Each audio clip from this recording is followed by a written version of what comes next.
The film begins by introducing two siblings named Derry and Trish. They are planning to go on a spring break vacation. As they drive through the Florida countryside, a rusty old truck suddenly starts following them from behind. After a few tense minutes of being followed, the truck finally speeds past their car. Trish and Derry feel relieved once the mysterious vehicle overtakes them and disappears ahead. However, just a few minutes later, they spot the same old truck again. This time, it's parked beside an abandoned church. They witness a man dumping what appears to be a blood-stained, body-wrapped bundle into a large pipe. Accidentally, the man notices Trish and Derry's car passing by. Realizing he's been seen, the man gets back into his truck and starts chasing them. He drives aggressively, trying to ram and sideswipe the vehicle that Derry is driving. The crash leaves Derry's car slightly damaged, but still running. Curious about what the man had thrown into the pipe, they decide to go back to the abandoned church. Once there, they approach the large pipe they saw earlier, an old rusty tunnel leading underground. It's too dark to see inside, so they grab a flashlight from the car. Derry decides to take a closer look and slowly climbs into the pipe, while Trish holds onto his legs to keep him steady. Suddenly, a rat scurries past, startling him and causing Derry to lose his grip and fall down into the hole. Down below, Derry discovers one of the bodies that had been dumped by the mysterious man.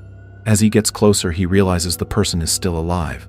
What's more horrifying, the man's body appears to have been sewn up, as if some of his internal organs had been removed. The man tries to speak, but dies shortly after. Shocked, Derry yells up to Trish, telling her to go find help, while he stays behind to explore further. As he moves deeper into the underground space, he's stunned to find dozens, maybe even hundreds, of preserved bodies stuck to the walls and ceiling. The sight leaves him frozen in shock. Meanwhile, above ground, Trish waits near the road hoping to flag someone down for help. From a distance, she sees a car approaching.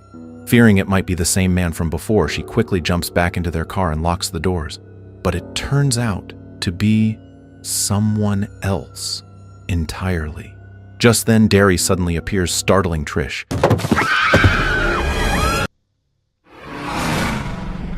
She immediately asks him what he saw down there, but Derry is so shaken he can't say a word. Instead, the two of them decide to drive to a nearby diner, both to refuel and report the murder. At the diner, Derry finally manages to tell Trish what he saw: hundreds of bodies hidden beneath the church, carefully preserved and arranged in horrifying detail. At that moment, they receive a phone call from a mysterious woman who warns them that they are in serious danger. Strangely, this unknown caller knows both Derry and Trish's full names. Even more unsettling, she knows that Derry went into the pipe and discovered the bodies. Curious and unsettled, Derry asks who she is, but the woman quickly responds with a chilling warning. They need to be careful of the demon. She tells them that it has a habit of playing a song called Jeepers Creepers, and that if they ever hear it, they must get away immediately. Confused and overwhelmed, Derry hangs up the phone, unsure whether to believe her. Wasting no time, the two of them urge one of the diner staff to call the police right away.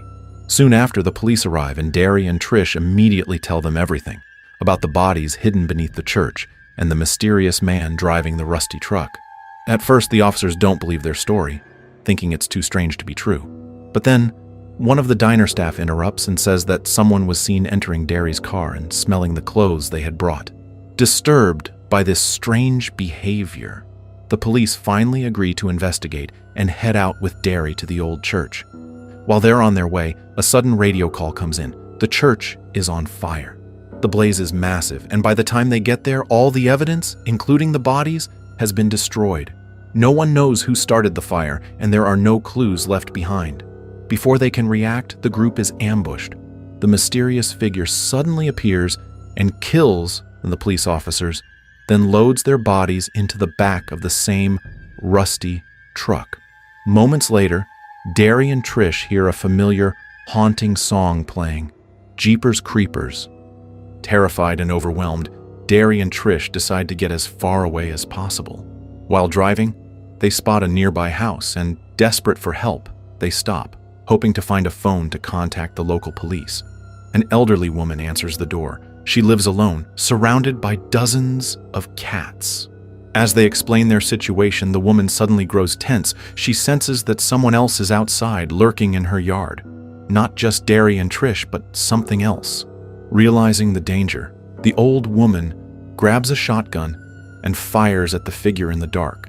But the creature moves incredibly fast, dodging her shot with ease. She tries to fight back, but sadly, she is killed by the mysterious being before she has a chance to escape. When the creature finally reveals its face, Derry and Trish realize it's not human, but a terrifying monster that lives to kill. Knowing the area is no longer safe, they decide to flee immediately. But just as they try to escape, the monster blocks the road ahead. Without hesitation, they slam the car into it, hitting the creature multiple times in a desperate attempt to stop it. The crash seriously injures the monster, with one of its legs completely severed. Despite their terror, Derry and Trish can't bring themselves to finish it off. Out of instinct and compassion, they decide to leave the creature behind and drive straight to the nearest police station. Not long after arriving, they are suddenly approached by a mysterious woman named Giselle. She explains that she's a psychic who often has vivid dreams about real events, usually terrible things that are about to happen. She then reveals something shocking. She was the one who called them back at the diner, warning them of the danger they were in. Giselle begins to tell them the truth about the creature that's been chasing them. It's not human. It's an ancient being known as the Creeper. According to her, the Creeper awakens every 23rd spring for 23 days to hunt and feed on humans. But what makes it even more terrifying is how it survives. Whatever body part it eats from a victim, it uses to regenerate its own. For example, if it eats a human's leg, its own leg will grow back almost instantly. If it eats a heart, it can extend its life even longer, twice over. This applies to all human organs. She adds that the Creeper doesn't just hunt at random. It chooses its victims based on their fear. It can literally smell fear, and through that, it finds the body parts it wants most. Right now, it has sensed something it desires in either Derry or Trish, but none of them know which one. Without them realizing, the wounded monster has already arrived at the police station, having followed the scent of their bodies. After cutting the power, the creature slips inside and breaks into the holding cells, feeding on the prisoners to heal itself. The police try to stop it, opening fire, but their efforts are useless.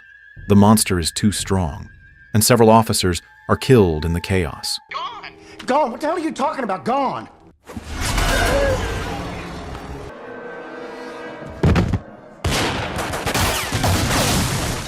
Trapped inside the station, Giselle warns them that one of them is going to die in a horrible way, and that someone will be heard screaming in the dark. She turns to Trish, silently implying that Trish will be the one screaming. Moments later, the monster finds them: Trish, Derry, and Giselle. However, it shows no interest in Giselle and leaves her unharmed. Instead, it corners Trish and Derry in an upstairs interrogation room. After sniffing and tasting both of them, the monster tosses Trish aside and chooses Derry. Trish, desperate, offers herself in exchange, begging the creature to take her instead. But the monster ignores her plea, smashes through the window, and flies off into the night with Derry in its grasp.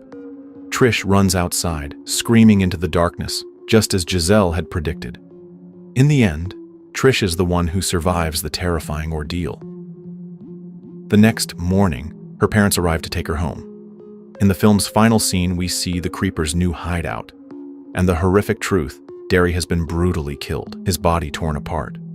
As the camera pulls back, the monster climbs into its rusty truck and drives off toward the setting sun, and the story ends.